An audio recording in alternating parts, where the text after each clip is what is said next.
നമസ്കാരം. കലാകൗമുദി ഓൺലൈനിലേക്ക് സ്വാഗതം. ജി സുധാകരൻ ഒരു കാലത്ത് CPM-ന്റെ സമുന്നത നേതാവായിരുന്നു. ആലപ്പുഴയുടെ വിപ്ലവ തീപ്പന്തം. പിണറായി വിജയൻ്റെയും അതിനു മുമ്പ് VS അച്യുതാനന്ദൻ്റെയും റൈറ്റ് ഹാൻഡ്, വിശ്വസ്തൻ. 4 ദശാബ്ദ കാലത്തോളം ആലപ്പുഴയിലെ CPM-നെ ചോദ്യം ചെയ്യപ്പെടാനാവാതെ നയിച്ച നേതാവ്. 2 തവണ മന്ത്രി, CPM സെക്രട്ടേറിയറ്റ് അംഗം, ആലപ്പുഴ ജില്ലാ സെക്രട്ടറി. അങ്ങനെ ജി സുധാകരൻ CPM-ൽ നിറഞ്ഞു നിന്ന ആളാണ്. എന്നാൽ ഇപ്പോൾ ജി സുധാകരനെ എടുത്തിട്ട് അലക്കുകയാണ് CPM-ന്റെ സൈബർ അണികൾ. സുധാകരനെതിരെ നിരന്തരം ട്രോളുകൾ നിറയുകയാണ്. 2021 നിയമസഭാ തെരഞ്ഞെടുപ്പിൽ അദ്ദേഹത്തിന് മത്സരിക്കണമെന്നുണ്ടായിരുന്നു. പക്ഷേ പിണറായി വിജയൻ സീറ്റ് കൊടുത്തില്ല. ഇതോടുകൂടിയാണ് അദ്ദേഹം തെറ്റിയത്. കാരണം 2021 തെരഞ്ഞെടുപ്പിൽ സജി ചെറിയാനെ മന്ത്രിയാക്കാൻ പിണറായി വിജയൻ ഉദ്ദേശിക്കുന്നുവെന്ന് ജി സുധാകരന് മനസ്സിലായി. ഈ സജി ചെറിയാൻ പണ്ട് ജി സുധാകരൻ്റെ പെട്ടിയെടുപ്പുകാരനായിരുന്നു എന്നാണ് പലരും ആക്ഷേപിക്കുന്നത്. എന്ന് വെച്ചാൽ സുധാകരൻ്റെ ഒരു വിശ്വസ്തനായിരുന്നു സജി ചെറിയാൻ. സുധാകരൻ ഒരു വരച്ച് അവിടെ നിൽക്കാൻ പറഞ്ഞാൽ അതിനപ്പുറത്തേക്ക് പോകില്ല. അങ്ങനെയുള്ള ആളെ തൻ്റെ മുകളിൽ കൂടെ കൊണ്ടുവന്ന് മന്ത്രിയാക്കുന്നു, അതും താൻ പാർട്ടിയിലുള്ളപ്പോൾ. അതാണ് ജി സുധാകരന് ചിന്തിക്കാൻ പോലും ആവായിരുന്നത്. അമ്പലപ്പുഴ സീറ്റ് തനിക്കല്ലെന്ന് അറിഞ്ഞതോടുകൂടി പകരം മത്സരിക്കാൻ വന്ന സലാമിനെ സുഡാപ്പി എന്ന് വിളിച്ചു വരെ ജി സുധാകരൻ ആക്ഷേപിച്ചു എന്നാണ് CPM അണികൾ പറയുന്നത്.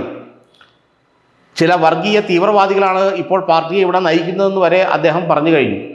കാരണം 2021 പിണറായി മന്ത്രിസഭയിൽ താൻ അംഗമാകുമെന്നോ അതല്ല എങ്കിൽ കോടിയേരി അന്തരിച്ചതിന് ശേഷം സംസ്ഥാന സെക്രട്ടറി ആകുമെന്നോ അങ്ങനെയൊക്കെ ജി സുധാകരൻ പ്രതീക്ഷിച്ചു. കാരണം CPM സംസ്ഥാന സെക്രട്ടറി ആകണമെന്ന് ജി സുധാകരന് വലിയ ആഗ്രഹമുണ്ടായിരുന്നു. എന്നാൽ പിണറായിക്ക് സുധാകരൻ നന്നായി അറിയാവുന്നതുകൊണ്ട് ആ വശത്തേക്ക് അടുപ്പിച്ചില്ല. ഇതോടുകൂടി സുധാകരൻ തെറ്റി. അദ്ദേഹം പറഞ്ഞു താൻ ഇനി ബ്രാഞ്ച് കമ്മിറ്റി അംഗം മാത്രമായിരിക്കും, പാർട്ടിയിൽ തനിക്കൊരു പദവിയും വേണ്ട എന്നൊക്കെ പറഞ്ഞ് ഇപ്പോൾ അദ്ദേഹം ബ്രാഞ്ച് കമ്മിറ്റി അംഗമായി തുടരുകയാണ്. അതേസമയം പാർട്ടിയെ പ്രതിസന്ധിയിലാക്കുന്ന നിരവധി അഭിമുഖങ്ങളും പ്രതികരണങ്ങളും എല്ലാം അദ്ദേഹം നടത്തുന്നുമുണ്ടായിരുന്നു. അപ്പോഴൊക്കെ നിരന്തരമായി CPM സൈബർ അണികൾ അദ്ദേഹത്തെ ആക്രമിക്കുകയും ചെയ്തിരുന്നു.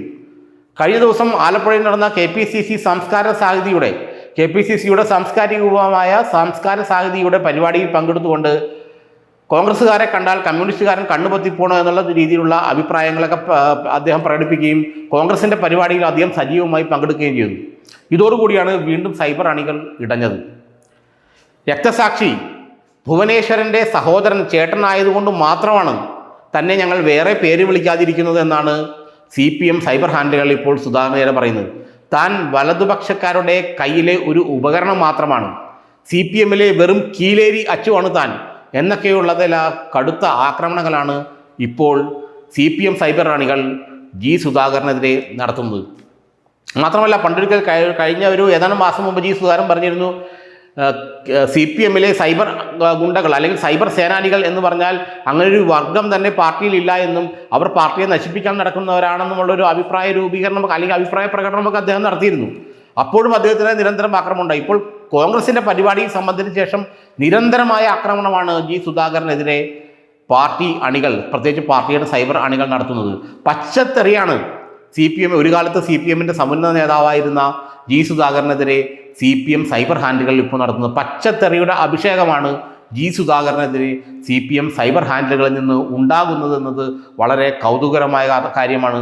കാരണം ഒരു കാലത്ത് പിണറായിയുടെയും അതിനു മുമ്പ് VS-ൻ്റെയും വിശ്വസ്തനായി നിന്ന് കേരളത്തിലെ CPM-ന്റെ മുഖമായിരുന്ന ജി സുധാകരൻ ഇന്ന് പാർട്ടി അണികളുടെ തെറി കേട്ട് വീട്ടിൽ കയറിയിരിക്കേണ്ട അവസ്ഥ വന്നിരിക്കുകയാണ്. കാരണം അദ്ദേഹം പിണറായിക്കെതിരെ തിരിഞ്ഞതും പാർട്ടിയുടെ മുഖ്യധാരയിൽ നിന്നും മാറി നിന്നതോടുകൂടി എന്ന് മാത്രമല്ല പാർട്ടിയെ പ്രതിസന്ധിയിലാക്കുന്ന ചില പരാമർശങ്ങളും അദ്ദേഹത്തിൻ്റെ ഭാഗത്തുനിന്ന് ഉണ്ടായതോടുകൂടി പാർട്ടി അണികൾ അദ്ദേഹത്തിനെതിരെ തിരികുകയും കേരളത്തിൽ അങ്ങോളം ഇങ്ങോളം ഫേസ്ബുക്കിലും മറ്റ് സോഷ്യൽ മീഡിയ ഹാൻഡിലുകളിലുമെല്ലാം ജി സുധാകരനെ പച്ചത്തെറി വിളിച്ചുകൊണ്ട് CPM സൈബർ അണികൾ ഇറങ്ങിയിരിക്കുകയാണ്. ആലപ്പുഴയിലെ കോൺഗ്രസ് പരിപാടിയിൽ പങ്കെടുത്തതോടുകൂടി അത് വളരെ രൂക്ഷമായിരിക്കുകയാണ്. നിരന്തരമായ ആക്രമണമാണ് ജി സുധാകരനെതിരെ CPM സൈബർ അണികൾ നടത്തുന്നത് അല്ലെങ്കിൽ CPM സൈബർ ഹാൻഡിലിൽ നിന്നുണ്ടാകുന്നത്. എന്നാൽ CPM നേതൃത്വമാട്ടെ ഇതിനെപ്പറ്റിയൊന്നും പ്രതികരിക്കുന്നില്ല എന്ന് മാത്രമല്ല പരമാവധി പ്രോത്സാഹിപ്പിക്കുന്ന നിലപാട് കൂടിയാണ് ഇപ്പോൾ കൈക്കൊള്ളുന്നതെന്നാണ് ജി സുധാകരനോടൊപ്പം നിൽക്കുന്ന ചില ആളുകൾ ദുഃഖത്തോടെ പറയുന്നത്.